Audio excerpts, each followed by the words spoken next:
तो दोस्तों, हमारे चैनल रंग बिरंगी दुनिया में मैं आप लोग का बहुत बहुत स्वागत करती हूँ। आज है अनंत चतुर्दशी, विश्वकर्मा डे और साथ ही साथ हमारे गणपति जी का विसर्जन। तो आप सभी को इन सभी त्योहारों की बहुत बहुत शुभकामनाएं। मैं छोटी सी जानकारी अनंत चतुर्दशी की और विश्वकर्मा डे की लेकर आई हूँ, तो बने रहिएगा हमारे साथ पूरी वीडियो में। अनंत चतुर्दशी क्यों मनाया जाता है, इसका क्या महत्व है, इस दिन किसकी पूजा करते हैं, इसमें कौन से उपाय करने से हमारे जीवन में शांति बनी रहती है, सब कुछ जानने के लिए और इसकी कथा क्या है, सब कुछ जानने के लिए हमारी वीडियो में बने रहिएगा अंत तक, क्योंकि आज मैं दोनों के बारे में बताने वाली हूँ। विश्वकर्मा जी के बारे में भी, विश्वकर्मा जी कौन थे, इनकी पूजा क्यों की जाती है और कौन है ये भगवान, इसकी कथा क्या है। तो तक बने रहिएगा, तभी आपको सारी जानकारी अच्छे से मिल पाएगी। तो वीडियो की शुरुआत करती हूँ। इससे पहले सभी को राधे राधे। एक पौराणिक कथा के अनुसार महाभारत काल से ही संबंधित है। पांडवों के वनवास के समय श्री कृष्ण ने युधिष्ठिर को अनंत चतुर्दशी का व्रत रखने का परामर्श दिया था, ताकि उनकी कठिनाइयां समाप्त हो जाएं। कथा के अनुसार इस व्रत से युधिष्ठिर को अपना खोया राज्य वापस मिल गया था और उनके सभी संकट दूर हो गए थे। अनंत चतुर्दशी पर भगवान विष्णु की पूजा की जाती है। हिंदू पाचांग के अनुसार भाद्रपद महीने के शुक्ल पक्ष की चतुर्दशी तिथि को अनंत चतुर्दशी मनाई जाती है। पौराणिक मान्यता के अनुसार अनंत चतुर्दशी व्रत पर भगवान विष्णु की पूजा करने से सारे दुख दूर हो जाते हैं। तो आइए जानते हैं इसका महत्व क्या है और इसकी कथा क्या है। भारतीय संस्कृति और धर्म में विशेष महत्व रखता है अनंत चतुर्दशी। यह पर्व मुख्य रूप से विश्व धर्म में भगवान विष्णु के अनंत रूप की पूजा के लिए मनाया जाता है। अनंत चतुर्दशी का अर्थ होता है अनंत, जिसका कोई अंत न हो, और चतुर्दशी का मतलब है 14वां दिन, जो भाद्रपद महीने के शुक्ल पक्ष की 14 को ही मनाया जाता है। अनंत चतुर्दशी का धार्मिक महत्व है। अनंत चतुर्दशी का धार्मिक महत्व विष्णु भगवान की पूजा से जुड़ा है, जिन्हें इस दिन अनंत रूप में पूजा जाता है। मान्यता है कि भगवान विष्णु सृष्टि, पालन और संहार की प्रक्रिया को नियंत्रित करने वाले देवता हैं और अनंत रूप से संपूर्ण ब्रह्मांड का संचालन करते हैं। इस दिन लोग भगवान विष्णु की पूजा कर उनके अपने जीवन में समृद्धि, सुख और शांति की कामना करते हैं। अनंत चतुर्दशी के दिन एक पीले रंग का धागा होता है, जिसमें 14 गांठ होती हैं। इसे पुरुष दाहिने हाथ में तथा महिलाएं बाएं हाथ में धारण करती हैं, और इस धागे को धारण करने से विष्णु जी की अति कृपा प्राप्त होती है और जीवन में सभी बाधाओं से मुक्ति मिल जाती है। अनंत चतुर्दशी पर भक्तगण उपवास रखते हैं, अनंत सूत्र धारण करते हैं। उस सूत्र को धारण करने से भगवान विष्णु की कृपा मिलती है और जीवन में सभी बाधाएं दूर होती हैं। मान्यता है कि अनंत सूत्र बांधने से व्यक्ति के जीवन में किसी भी प्रकार की समस्या का संकट निवारण हो जाता है। आइए जानते हैं इसकी कथा क्या है। अनंत चतुर्दशी से जुड़ी एक पौराणिक कथा है कि महाभारत काल से जुड़ी हुई है। पांडवों के वनवास के समय श्री कृष्ण ने युधिष्ठिर को अनंत चतुर्दशी का व्रत रखने का परामर्श दिया, ताकि उनकी कठिनाइयां समाप्त हों। कथा के अनुसार इस व्रत से युधिष्ठिर को अपना खोया राज्य फिर से प्राप्त हो गया और उनके सभी संकट दूर हो गए। इस कथा के आधार पर यह पर्व संकटों के निवारण और अनंत भगवान की कृपा मात्र के लिए रखा जाता है। सांस्कृतिक और सामाजिक महत्व क्या है? इस दिन सामूहिक रूप से भगवान विष्णु की पूजा की जाती है, व्रत किया जाता है, जिससे समाज में एकता और सहयोग की भावना को बढ़ावा दिया जाता है। कई जगहों पर इस पर्व के साथ साथ गणेश विसर्जन भी किया जाता है, जिससे यह पर्व और भी विशेष महत्व रखता है।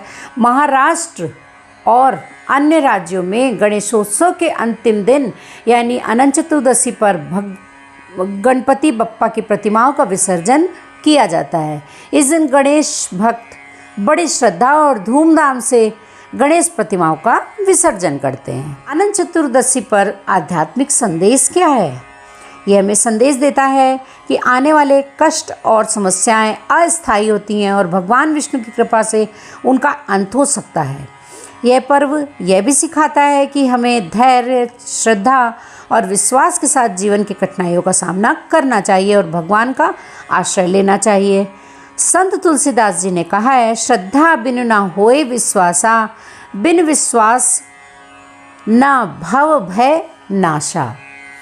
अनंत सूत्र इस बात का प्रतीक है कि भगवान विष्णु का आशीर्वाद हमेशा हमारे साथ है और अनंत रूप का ध्यान करने से हम जीवन में आने वाली सभी बाधाओं को दूर कर सकते हैं। इस प्रकार अनंत चतुर्दशी भारतीय संस्कृति धार्मिक परंपराओं से अत्यंत महत्वपूर्ण है, जो जीवन में सुख, शांति, समृद्धि और संकटों के निवारण की कामना के लिए मनाया जाता है। आगे जानते हैं, विश्वकर्मा दिवस भी है आज, तो ये किस लिए मनाया जाता है, इसकी कथा क्या है? ऋग्वेद के अनुसार यांत्रिकी और वास्तुकला विज्ञान के ज्ञान के साथ दुनिया के वास्तुकार के रूप में इसे मनाया जाता है। भगवान विश्वकर्मा दुनिया के सबसे पहले इंजीनियर माने जाते हैं। भारत विभिन्न त्योहारों की भूमि है जिन्हें पूरे देश में अत्यंत उत्साह और उमंग के साथ मनाया जाता है। यह त्यौहार भारतीयों के जीवन में विशेष स्थान रखते हैं। हिंदू वास्तुकला के देवता भगवान विश्वकर्मा को सम्मान देने के लिए हर साल विश्वकर्मा जी की पूजा की जाती है और विश्वकर्मा जयंती मनाई जाती है। तो आइए जानते हैं कौन है विश्वकर्मा जी। धार्मिक शास्त्र के अनुसार नारायण ने सर्वप्रथम ब्रह्मा जी और फिर विश्वकर्मा जी की रचना की। ब्रह्मा जी के निर्देश पर ही विश्वकर्मा जी ने पुष्पक विमान, इंद्रपुरी, त्रेता में लंका, द्वापर में द्वारिका एवं हस्तिनापुर में युग में जगन्नाथपुरी का निर्माण किया। इसके साथ ही प्राचीन शास्त्रों में वास्तुशास्त्र का ज्ञान, यंत्र निर्माण विद्या, विमान विद्या आदि के बारे में भगवान विश्वकर्मा ने ही जानकारी प्रदान की है। भगवान विश्वकर्मा को विश्वकर्मा के नाम से क्यों माना जाता है? भारत के कई हिस्सों में भगवान विश्वकर्मा को विश्वकर्मा के नाम से जाना जाता है। उनकी जयंती उत्तर प्रदेश, बिहार, असम, त्रिपुरा, पश्चिम बंगाल, उड़ीसा और कर्नाटक में व्यापक रूप से मनाई जाती है। इस साल यह त्यौहार 17 सितंबर 2024 को मनाया जा रहा है, जो बंगाली महीने भाद्रपद का अंतिम दिन होता है, जिसे कन्या संक्रांति के नाम से भी जानते हैं। ऋग्वेद के अनुसार इन्हें यांत्रिकी और वास्तुकला के विज्ञान के ज्ञान के साथ दुनिया के वास्तुकार के रूप में भी जाना जाता है। तो आइए जानते हैं इसकी छोटी सी कथा।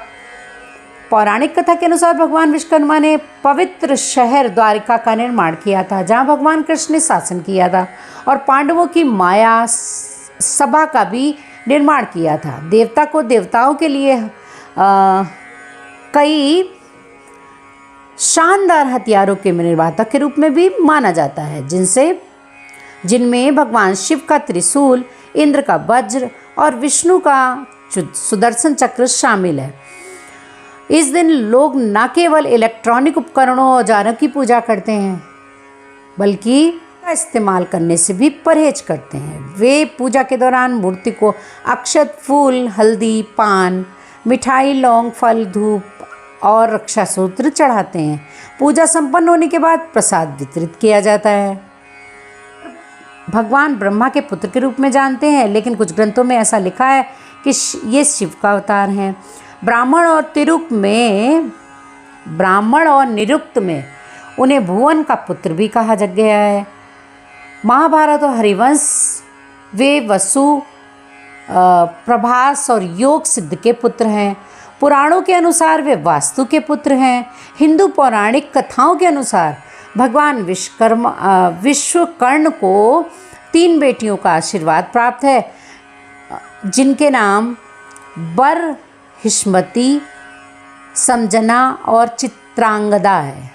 कुछ ग्रंथों में भगवान विश्वकर्मा को घृताक्षी का पति बताया गया है। क्या है इसका महत्व? विश्व कृत्ययनम व्यापारो वा यस्य सः, अर्थात जिसकी सम्यक सृष्टि व्यापार है वही विश्वकर्मा है।